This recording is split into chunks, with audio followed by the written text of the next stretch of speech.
Today I'm showing off a 1959 Smith Corona Electric, and this is an Electra 12. This is the first one I've seen with the 12-inch carriage, the longer carriage on it, which makes it handy if you want to use paper in the landscape format or any other larger paper projects that you might have. So let's take a look at how to use one of these Smith Corona Electra 12s. This is a 1959 model.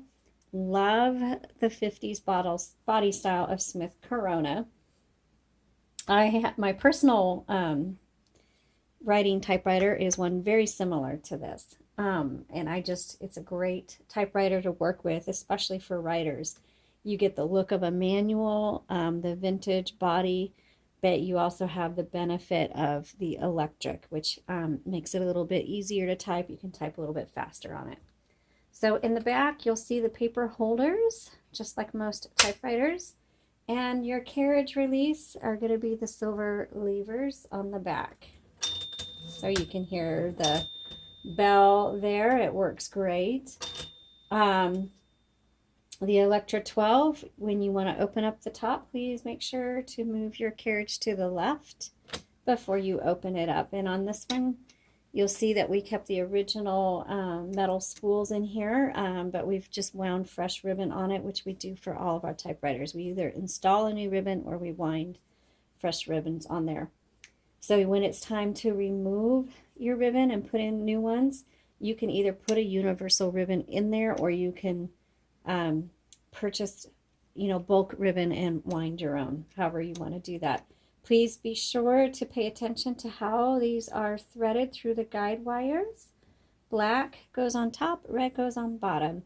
Sometimes when typewriters are shipped, the ribbons will come out. That tends to be the number one issue with a typewriter. If it stops working on you, or if you order one and you get it and it's not working, before you do anything, always check to make sure the ribbon hasn't fallen out, or that it's come out of the guide wires, or hasn't gotten caught up in these type bars. Okay, so right here is your on-off switch, and then right over here is going to be determined. It's kind of like your it's the selector to determine how hard the type bars are going to hit the platen. Now, it should automatically reverse for you, but if not, I don't see a lever. Oh, here it is, right in front of my eyes, right where it should be. Here's your ribbon reversal. So if it doesn't do an auto reverse for you, then you just use the switch right here, because remember, your ribbon's going to last you a long time. When it gets to the end of the spool, sometimes it'll lock up a typewriter, or the font will get really faint. When that happens, just make sure you reverse the direction of the ribbon. Keep in mind that the ribbon can get, or the reversal switch can get moved around during packing or during my typing demos or anything like that. So if you get it, it's at the end of the spool, doesn't mean that it's an old ribbon, just means that the direction of the ribbons was switched. Okay, let's turn it on and see how well this particular one works, and we can go from there. By the way, you can set and clear your tabs on this side, and the MR on all the typewriters means margin release. On this typewriter, they're set manually right here. You just press down and then push whichever direction you want to go, right and left, and the margin release releases the margin for you if you should ever need that. And your color selector for black and red ribbon is right here. This one is fully, well, not fully electric. It's electric with a manual return.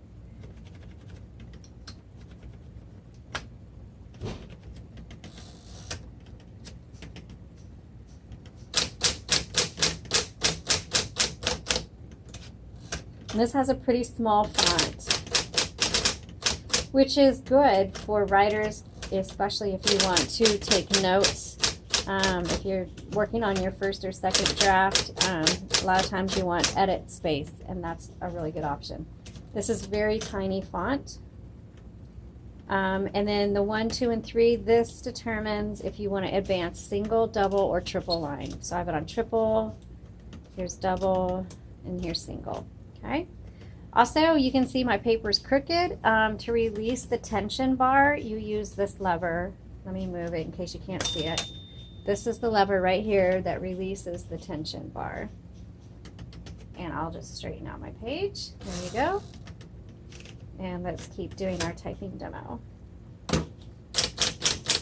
This is super easy to type on. That's why I like it. It's such a light touch. You don't have to press very far down. This is also a good option for kids or youth who grew up on computers, because this to me has the closest feel to a computer keyboard than most other typewriters.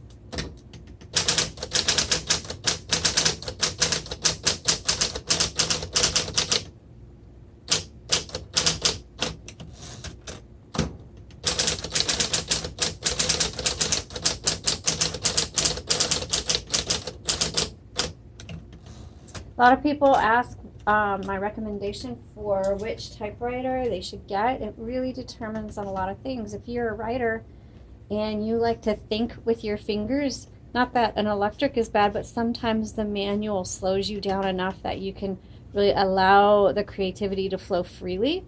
Versus an electric, if you're like, have already done your first draft and you just need to go back and you're cleaning it up, then an electric is a really good option for you. That's how I do it. Type on a manual, and first draft on a manual, second draft on an electric.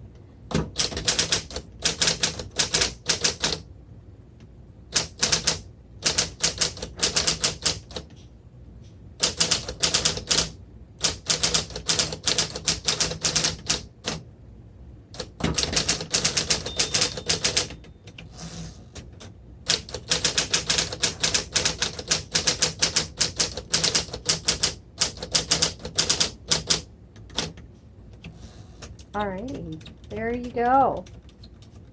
I'll take a picture of that. If you're interested in this particular typewriter, you can view the details using the link below in our comments. It'll take you to our Etsy shop. But if you're looking, I hope this helped you if you're just trying to decide what type of typewriter you want. I'm a huge fan of the Smith Corona Electrics, especially the 1950s. I love typewriters. I say that a lot, but if you were having to pick between maybe a Smith Corona Electric and maybe a 60s or 70s version, I'm always going to point you to the 1950s, my personal opinion. But keys are flat, it's a fairly quiet electric, and it types very easily, so kids can use it, and even writers, serious writers will find this to be, I promise, will probably become your favorite typewriter. Thanks for watching. Post your comments below. Please follow, and if you have any questions, let us know.